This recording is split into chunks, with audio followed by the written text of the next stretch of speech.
Bonjour à tous, ici Edoluffy et je vais aujourd'hui vous faire l'ouverture d'un paquet de Yu-Gi-Oh! L'héritage des braves, avec l'image, et de 2 boîtes Gold Premium. Voilà. Donc on va commencer par l'ouverture de l'héritage des braves. Alors je fais cette vidéo spécialement pour mon anniversaire qui est le jeudi 26 juin. Et logiquement vous aurez la vidéo le même jour que je la tourne. Alors voilà. Qu'est-ce que je peux dire d'autre? Yu-Gi-Oh! J'aime beaucoup ça. Et vous en aurez à peu près une vidéo par trimestre. Je pense que c'est bien. Voilà. Alors, on commence déjà bien avec une carte Xyz, le gardien gorgonique. 3 étoiles. C'est un monstre rocher, XY, avec effet 1600 d'attaque, 1200 de défense. Je vous lis le texte. 2 monstres de type rocher de niveau 3. Une fois par tour, durant le tour de chaque joueur, vous pouvez détacher un matériel XYZ de cette carte. Je vous fais voir l'image de cette carte, puis cibler un monstre recto contrôlé par votre adversaire. Son attaque devient 0, et si elle le devient, ses effets sont annulés. Ces effets durent jusqu'à la fin de ce tour. Une fois par tour, vous pouvez cibler un monstre sur le terrain avec 0 point d'attaque, détruisez-le. C'est bien ce monstre, il est classe. On suit avec le Yeti Fantorus. Il est mignon, vous trouvez pas? Il a 300 de défense et 300 d'attaque et 2000 de défense. 3 étoiles, monstre ténèbres. Alors, son effet, c'est un zombie. Non invocable normalement, sauf si vous contrôlez un monstre Fantorus. Une fois par tour, vous pouvez changer cette carte en position de défense face verso. Lorsque cette carte est retournée face recto, vous pouvez cibler un monstre Fantorus sur le terrain. Ce tour, elle ne peut pas être détruite ni au combat ou ni par des effets de carte. Bien. Ensuite, on suit avec un booster habillé. Je ne connais pas ce monstre. Enfin, je ne connais pas beaucoup de ça. Parce que c'est tout nouveau pour moi. Lumière, 5 étoiles, guerrier avec effet. 2000 points d'attaque, 0 de défense. Je vais vous lire son effet. Si vous contrôlez un monstre avec minimum 2000 points d'attaque, c'est-à-dire lui, vous pouvez invoquer spécialement cette carte. Ah non, le mieux c'est d'avoir 2 boosters habillés. C'est pas trop mal. En position de défense face recto. Vous ne pouvez invoquer spécialement de booster habillé qu'une fois par tour, de cette façon. Durant votre tour, sauf le tour où cette carte a été envoyée au cimetière, vous pouvez bannir cette carte depuis votre cimetière, puis cibler un monstre XYZ face recto que vous contrôlez avec du matériel XYZ. Il gagne 500 points d'attaque pour chaque matériel XYZ qui lui est attaché. Cet effet ne peut être activé durant le tour où cette carte a été envoyée au cimetière. Ensuite, on suit avec la chute des numéros magie rang moins. Carte magie qui brille, le titre, c'est pas trop mal. Alors, ciblez un monstre Utopie que vous contrôlez.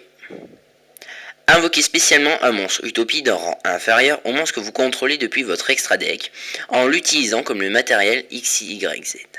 Xyz, moi je dis XYZ mais c'est Xyz. Cette invocation spéciale est traitée comme une invocation Xyz. Les matériels Xyz attachés aux monstres deviennent aussi des monstres Xyz du monstre invoqué. Oui, c'est compliqué. Le monstre invoqué par Xyz, par cet effet, gagne cet effet. Si cette carte attaque un monstre de votre adversaire ou est attaquée par un monstre de votre adversaire durant un battle phase uniquement, les effets du monstre de votre adversaire sont annulés. Ouais, c'est pas trop mal. Et on a le devin des protecteurs du tombeau, qui a quand même 3, 6, 9, 10 étoiles. Classe. Et en plus, il brille son titre. C'est un magicien à effet avec 2000 points d'attaque. Attendez, parce que vous voyez pas, faut que je m'écarte. 2000 points d'attaque et 1500 de défense. Je trouve que quand même son attaque et sa défense sont nuls par rapport à son niveau. Mais voyons son effet. Vous pouvez sacrifier 3 monstres ou un monstre protecteur du tombeau pour invoquer par sacrifice cette carte. Ok.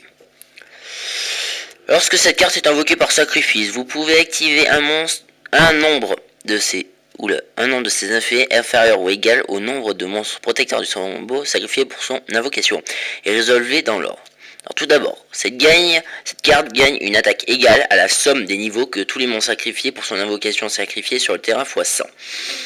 En fait, je comprends pourquoi il n'a pas beaucoup d'attaque.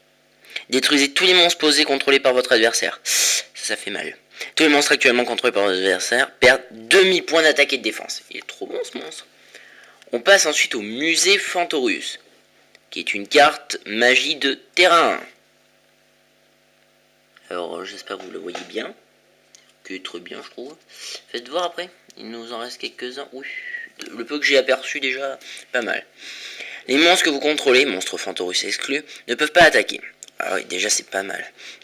Les monstres ne peuvent pas attaquer les monstres en position de défense face verso, énorme, mais ils peuvent attaquer directement si tous les monstres contrôlés par l'adversaire sont en position de défense face verso. Mais c'est trop énorme. À la fin de la damage step, c'est-à-dire quand vous faites perdre des points, changez des monstres qui ont infligé des dommages de combat à un joueur durant la position. Ouah, mais c'est trop classe ce truc. Artiste des ténèbres. Pas mal. 3 étoiles. Avec 600 d'attaque et 1400 de défense. Alors, qu'est-ce qu'ils disent sur ce monstre? Si cette carte est attaquée par un monstre lumière, sa défense est divisée par 2 durant le calcul des dommages uniquement. Ouais, c'est nul.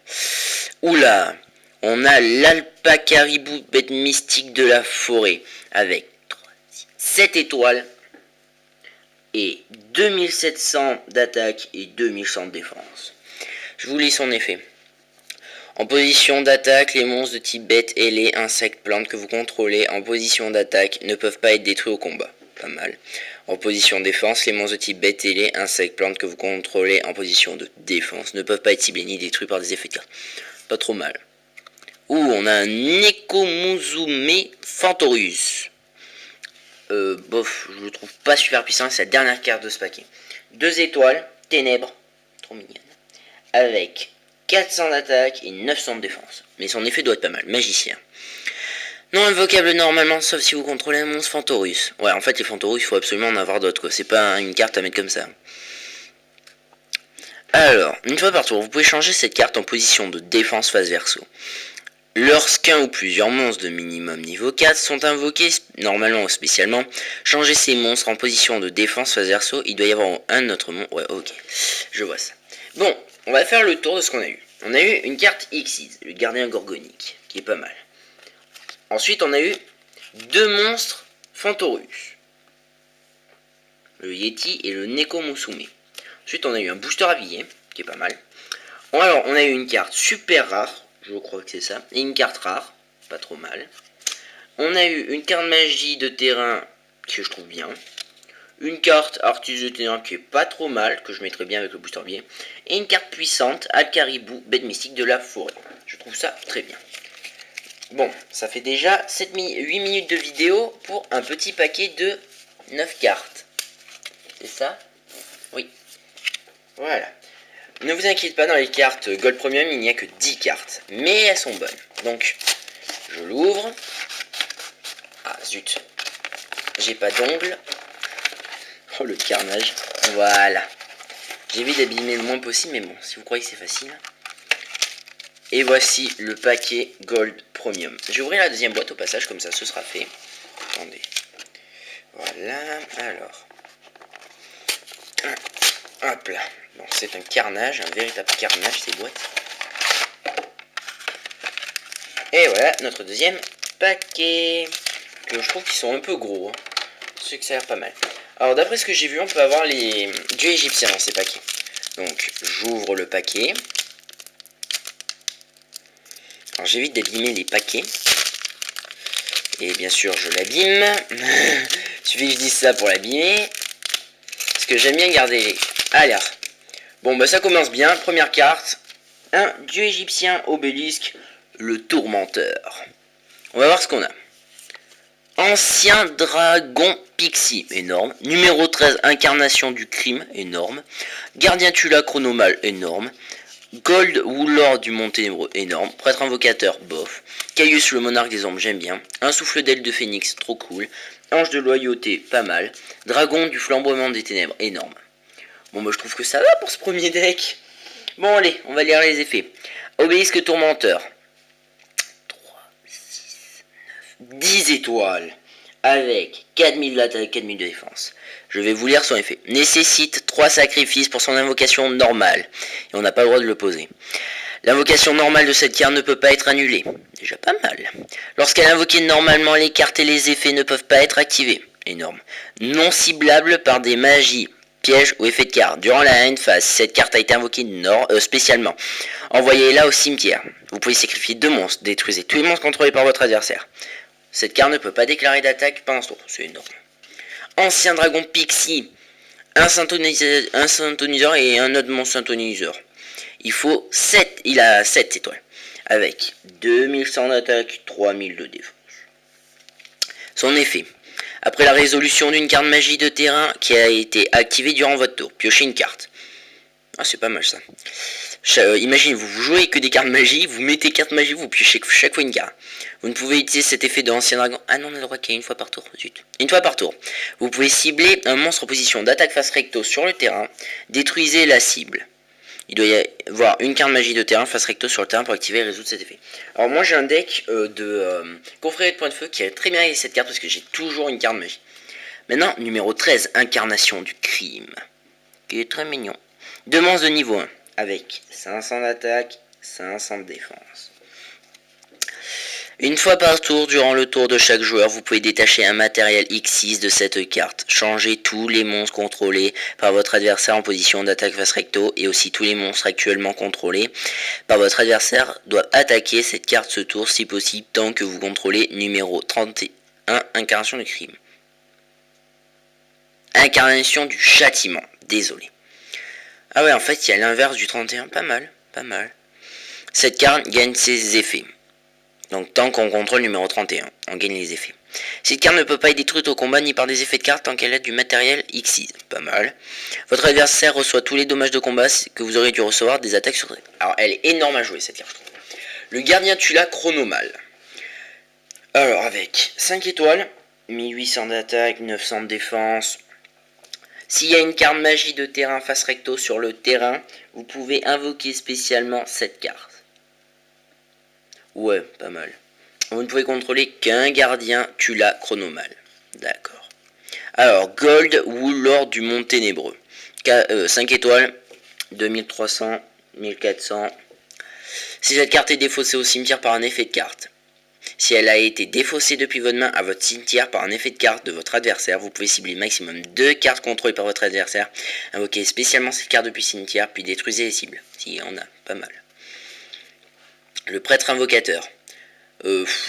Beaucoup de monde la connaît, je vais pas faire le truc, je vais juste dire qu'elle a 800 d'attaque et 1600 de défense. Caius, le monarque des ombres. Alors j'adore cette carte, je l'avais dans un jeu Yu-Gi-Oh, elle est énorme. Alors, 2400 d'attaque, 1000 de défense, j'approche pour que vous voyez bien. Alors, attendez, parce que j'ai baissé la lumière un peu. En fait, vous voyez rien, c'est chaud. Lorsque cette carte est invoquée par sacrifice, ciblez une carte sur le terrain. Bannissez la cible et si vous le faites, infligez 1000 points de dommage à votre adversaire si c'est un monstre ténèbre. Énorme. Un souffle d'aile de phénix, défaussez une carte puis ciblez une carte contrôlée par votre adversaire, placez la cible au-dessus du deck. Et enfin, ange de loyauté, 4 étoiles, 1100 d'attaque, 1900 de défense, donc voilà. Alors, depuis votre main phase, vous pouvez renvoyer cette carte depuis le terrain à la main durant la damage step de chaque joueur lorsqu'un monstre lumière que vous contrôlez combat. Vous pouvez envoyer cette carte depuis votre main au cimetière jusqu'à la end phase. Le monstre gagne une attaque égale à l'attaque du monstre de votre adversaire qu'il combat. Pas mal. Et enfin la dernière carte, je crois oui. Dragon du flamboiement des ténèbres. Alors ça c'est une carte que j'ai déjà, mais là elle est en gold rare. Donc elle est trop, j'aime bien. 2400 d'attaque, 1200 de défense. Son effet, vous pouvez invoquer spécialement cette carte depuis votre main en bâtissant un monstre lumière et un monstre ténèbres depuis votre cimetière. Une fois par tour, vous pouvez envoyer un monstre de type dragon depuis votre main et un monstre de type dragon depuis votre deck au cimetière, puis cibler une carte dans l'un des cimetières, bannissez la cible.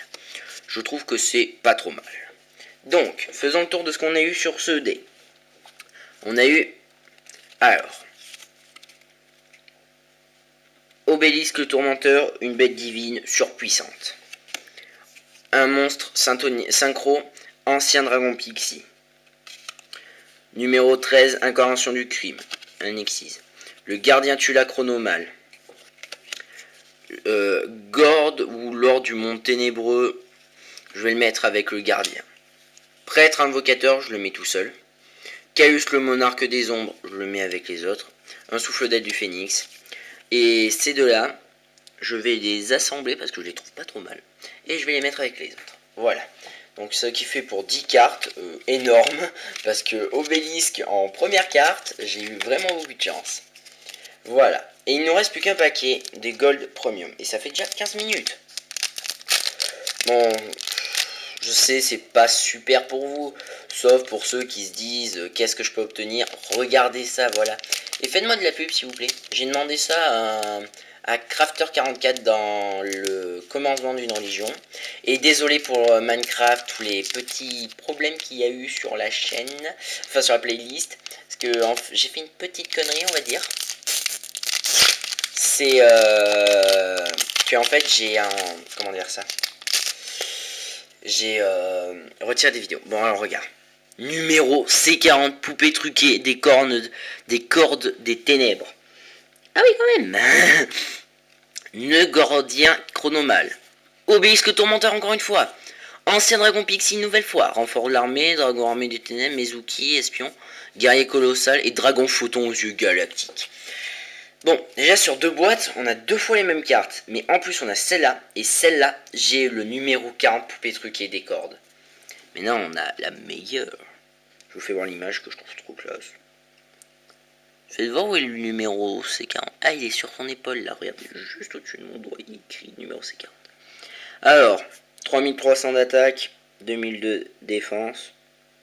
Pas trop mal. Alors, il faut 3 monstres de niveau 9. Lorsque cette carte est invoquée spécialement, détruisez les monstres avec des compteurs cordes et si vous le faites, piochez une carte puis infligez des dommages à votre adversaire égaux à la plus haute attaque d'origine parmi les monstres détruits dans le cimetière.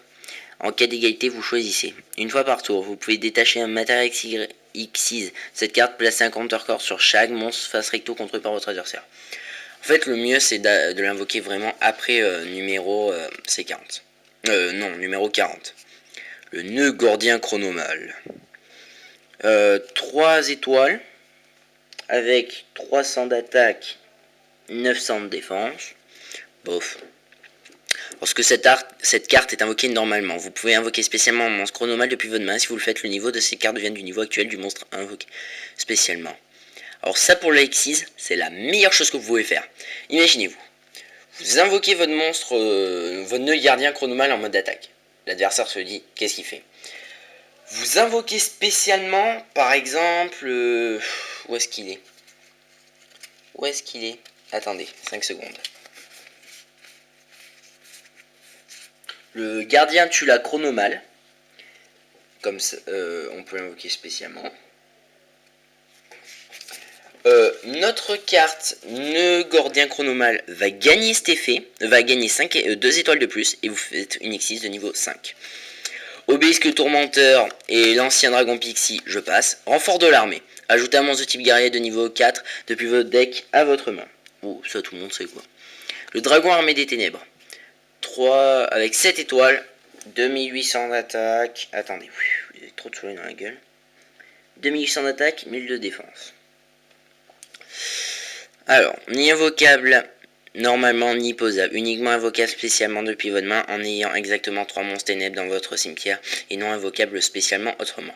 Vous pouvez bannir un monstre ténèbres depuis votre cimetière puis cibler une carte sur le terrain. Détruisez la cible. Voilà, Mezuki. Alors c'est un monstre que j'ai affronté dans un match dernièrement, il est chiant. Alors 1700 d'attaque, 800 de défense. Zombie à effet. Vous pouvez bannir cette carte depuis votre cimetière, puis cibler un monstre de type zombie dans votre cimetière. Invoquez spécialement la cible. Pas mal. Un espion des protecteurs du tombeau. Alors, c'est un effet flip qu'il a. Il a 1200 d'attaque, 2000 de défense. Effet flip. Invoquez spécialement un monstre protecteur du tombeau avec maximum 1500 depuis votre deck. Bon, c'est pas trop mal. Guerrier colossal, mon synchro, qui est pas trop mal. Ouais, il ne reste plus que déjà 2 cartes. Ah bah oui, mais vu que j'en avais déjà quelques-unes, voilà. Guerrier colossal, 3, 6, 8 étoiles. 2800 d'attaque, 1000 de défense. Il faut un synthoniseur ou un monstre non synthoniseur ou plus, on s'en fiche. Cette carte gagne 100 points d'attaque pour chaque monstre de type guerrier dans les cimetières. Lorsque cette carte est détruite au combat et envoyée au cimetière, vous pouvez cibler un monstre de type guerrier dans l'un des cimetières, invoqué spécialement à cible. Alors imaginez-vous 2 guerriers colossales. Vous mettez votre premier guerrier colossal, il gagne des points. S'il se fait détruire, si vous en avez déjà un dans le cimetière guerrier colossal, vous le réinvoquez. Et comme il y a en plus ce monstre, il gagne 100 points d'attaque de plus, pas trop mal. Et enfin, le dragon photon aux yeux galactiques. Désolé pour le petit bruit, j'ai pas pu m'en empêcher. 3000 d'attaque, 2500 de défense. Vous pouvez invoquer spécialement cette carte depuis votre main en sacrifiant 2 monstres avec minimum 2000 d'attaque. Pas trop mal. Durant la battle step de chaque joueur, lorsque cette carte combat un monstre de votre adversaire, vous pouvez cibler le monstre combattant cette carte, bannissez le monstre de votre adversaire ainsi que cette carte. À la fin de la battle phase, renvoyez tous les monstres bannis par cet effet sur le terrain. Si l'autre monstre est un monstre X6, cette carte gagne 500 points d'attaque pour chaque monstre matériel qu'il avait lorsqu'il avait été banni. Alors imaginez-vous, vous bannissez, donc vous détruisez ces 2 trucs et vous les gagnez. Alors logiquement ça en fait 2, 4000 c'est pas mal. Bon et bien je vais classer C49 d'un côté. Obélisque et ancien Dragon Pixie, je vais les mettre d'un autre côté. Nœud Gordien Chronomal ainsi que Mezuki, voilà. Guerrier Colossal, ouais. Dragon Photon aux yeux galactiques, je le mets là. Dragon Armé des Ténèbres et Espion des Pro... Alors lui je l'ai déjà, donc je le mets là. Et ces 2 cartes, je les mets là. Donc maintenant on va faire... je vais tout mettre en paquet. Donc on va mettre tous les monstres synchro et les monstres, voilà. Donc je vais vous laisser en fait parce que là on m'appelle. Donc désolé, je voulais vous faire un truc en plus, mais c'est pas trop grave. C'était juste pour ranger toutes les cartes que j'avais. Je me suis bien amusé dans cette petite vidéo et j'ai envie de vous faire voir les dernières cartes. Ces 2 cartes, des numéros, j'aime bien. Allez, je vous dis à plus. Et encore merci d'avoir partagé ce moment avec moi. Et dans les commentaires, tapez bon anniversaire, ça me fait toujours plaisir. Au revoir.